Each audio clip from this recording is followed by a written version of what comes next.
അസ്സലാമു അലൈക്കും വറഹ്മത്തുള്ളാഹി വബറകാതുഹു. അൽഹംദുലില്ലാഹ് അല്ലദീ ജഅലൽ ആഖിബത ലിൽ മുത്തഖീൻ വഅശ്ഹദു അൻ ലാ ഇലാഹ ഇല്ലാ ഹുവൽ ഹഖ്ഖുൽ മുബീൻ വഅശ്ഹദു അന്ന സയ്യിദനാ വനബിയ്യനാ മുഹമ്മദൻ അബ്ദുഹു വറസൂലുഹു അസ്സാദിഖുൽ അമീൻ അർസലഹു ബശീറൻ വനദീറൻ ലിൽ ജിന്നി വൽ ഇൻസി അജ്മഈൻ സ്വല്ലല്ലാഹു അലൈഹി വസല്ലമ തസ്ലീമൻ ഇലാ യൗമിദ്ദീൻ. അമ്മാ ബഅദ്. ഹിജ്റ കലണ്ടറിലെ ശവ്വാൽ മാസം 1 മുതൽ മീഖാത്തുകളിൽ നിന്ന് ഹജ്ജിന് ഇഹ്റാം ചെയ്യാനുള്ള സമയം പ്രവേശിച്ചു കഴിഞ്ഞു. ഈ സമയം മുതൽ ഹജ്ജിനു ഇഹ്റാം ചെയ്താൽ ദുൽഹജ്ജ് 10 വരെ ഇഹ്റാമിൽ തന്നെ താമസിക്കണം. ഇങ്ങനെ 2 മാസത്തിലേറെ ദീർഘസമയം ഹജ്ജിൻ്റെ ഇഹ്റാമിലായി കഴിഞ്ഞുകൂടൽ സ്ത്രീകൾക്ക് പൊതുവായും പുരുഷന്മാർക്ക് വിശേഷിച്ചും ഏറെ വിഷമകരമായിരിക്കും. അല്ല, തികച്ചും വിഷമകരം തന്നെയാണ്. അതിനാൽ മീഖാത്തിൽ നിന്ന് ഉംറയ്ക്ക് മാത്രം ഇഹ്റാം ചെയ്ത് വിശുദ്ധ മക്കയിലെത്തി ഉംറയുടെ തവാഫും സഅയും ചെയ്ത് മുടി നീക്കി ഉംറ ചെയ്ത് സ്വതന്ത്രമാവുന്നതാണ് നല്ലത്. സൗദി അറേബ്യയുടെ വിവിധ ഭാഗങ്ങളിൽ നിന്നും മറ്റു ഗൾഫ് നാടുകളിൽ നിന്നും ദുൽഹിജ്ജ മാസം പിറന്ന ശേഷം എത്തുന്നവർ അവരവരുടെ മീഖാത്തുകളിൽ നിന്ന് ഇഫ്രാദായി അഥവാ ഹജ്ജിന് മാത്രമായി ഇഹ്റാം ചെയ്യുക. ശേഷം വിശുദ്ധ മക്കയിലെത്തി സുന്നത്തായ ഖുദൂമിൻ്റെ തവാഫും ഹജ്ജിൻ്റെ ഫറലായ സഅയും നിർവഹിച്ച് ദുൽഹിജ്ജ 8 രാവിലെ മിനയിലെ ടെൻറ്റിലേക്ക് പുറപ്പെടുക. അതുമല്ലെങ്കിൽ മക്കയിലെത്തിയ ശേഷം നേരെ ഖുദൂമിൻ്റെ തവാഫ് ചെയ്യാൻ പോവാതെ നേരിട്ട് മിനയിലെ ടെൻറ്റിലെത്തി വിശ്രമം, കുളി, ഭക്ഷണം എന്നിവയ്ക്ക് ശേഷം സുന്നത്തായ ഖുദൂമിൻ്റെ തവാഫും സഅയും നിർവഹിക്കാൻ മക്കയിലേക്ക് പുറപ്പെടുക. ദുൽഹജ്ജ് മാസം 7.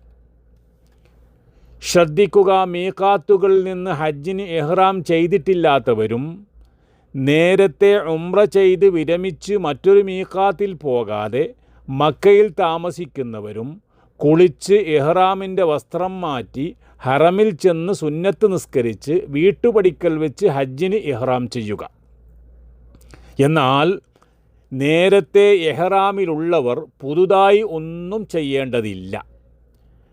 രാത്രി മുതവ്വിഫ് നിർദ്ദേശിക്കുന്നിടത്ത് നിന്ന് വാഹനത്തിൽ മിനയിലേക്ക് പുറപ്പെടുക. അവശ്യ വസ്തുക്കൾ എടുക്കുക. പ്രധാനമായും മെഡിസിനുകൾ മറക്കാതെ എപ്പോഴും കിട്ടുന്ന സ്ഥലത്ത് തന്നെ കരുതുക. തൽബിയത്ത് വർദ്ധിപ്പിക്കുക. മിനയിലേക്ക് പുറപ്പെടേണ്ടത് ദുൽഹജ്ജ് 8 രാവിലെയാണ്. എന്നാൽ ഇപ്പോൾ തലേന്നു രാത്രി പുറപ്പെടലാണ് പതിവ്. ദുൽഹജ്ജ് മാസം 8. പ്രഭാതത്തോടെ മിനയിലെ ടെൻറ്റിലെത്തുന്നു. നിസ്കാരങ്ങൾ നിർവഹിച്ച് ദിക്റിലും ദുആയിലും കഴിഞ്ഞുകൂടുക. സാധ്യമെങ്കിൽ മസ്ജിദുൽ ഖൈഫിൽ ചെന്ന് നിസ്കരിക്കുക. രാത്രി ആരാധനകൾ വർദ്ധിപ്പിച്ചു കൊണ്ടിരിക്കുക. ദുൽഹജ്ജ് 9. രാവിലെ അറഫയിലേക്ക് പുറപ്പെടുക. ഉച്ചയോടെ അറഫയിലെത്തുന്നു.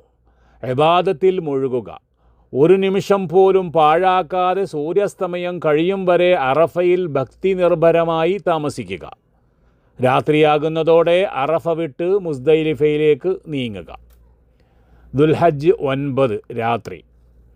അർദ്ധരാത്രി കഴിയും വരെ മുസ്ദലിഫയിൽ രാപ്പാർക്കുക. ജമ്മ് അനുവദനീയമുള്ളവർ മഗ്രിബും ഇശാവും ഇവിടെ വെച്ച് നിർവഹിക്കുക. എറിയാനുള്ള കല്ല് ശേഖരിക്കുക. പ്രാർത്ഥന നടത്തുക. ദുൽഹജ്ജ് 10. 1. പ്രഭാതത്തോടെ മിനയിലെ ജംറത്തുൽ അഖബയെ എറിയുക. 2. മുടി നീക്കുക. 3. അറവുണ്ടെങ്കിൽ അറുക്കുക. 4. മക്കയിലേക്ക് പോയി ഹജ്ജിൻ്റെ തവാഫും ഹജ്ജിൻ്റെ സഅയ് മുമ്പ് ചെയ്യാത്തവർ സഅയും ചെയ്യുക. മിനയിൽ തന്നെ തിരിച്ചെത്തി രാത്രി മിനയിൽ താമസിക്കുക. ദുൽഹജ്ജ് 11. ഉച്ചയ്ക്ക് ശേഷം ജംറത്തുൽ ഊല, ജംറത്തുൽ വുസ്ത, ജംറത്തുൽ അഖബ എന്നീ 3 ജംറകളിലും 7 വീതം എറിയുക. മിനയിൽ രാത്രി രാപ്പാർക്കുക. ദുൽഹജ്ജ് 12. ഉച്ചയ്ക്ക് ശേഷം 3 ജംറകളെയും എറിയുക. എന്നാൽ ധൃതിയിൽ പോകാൻ ഉദ്ദേശിക്കുന്നവർ നിബന്ധനകൾ പാലിച്ച് സൂര്യാസ്തമയത്തിനു മുമ്പ് എറിഞ്ഞ് മിന വിടുക. അല്ലാത്തവർ മിനയിൽ രാത്രി രാപ്പാർക്കേണ്ടതാണ്. ദുൽഹജ്ജ് 13 ഉച്ചയ്ക്ക് ശേഷം 3 ജംറകളെയും എറിയുക. ശേഷം മിന വിടുക. മക്ക വിടുമ്പോൾ വദാഇൻ്റെ തവാഫ് ചെയ്യുക. ഈ പറഞ്ഞ കാര്യങ്ങളൊക്കെയാണ് ഹജ്ജിൻ്റെ പ്രധാന അമലുകൾ.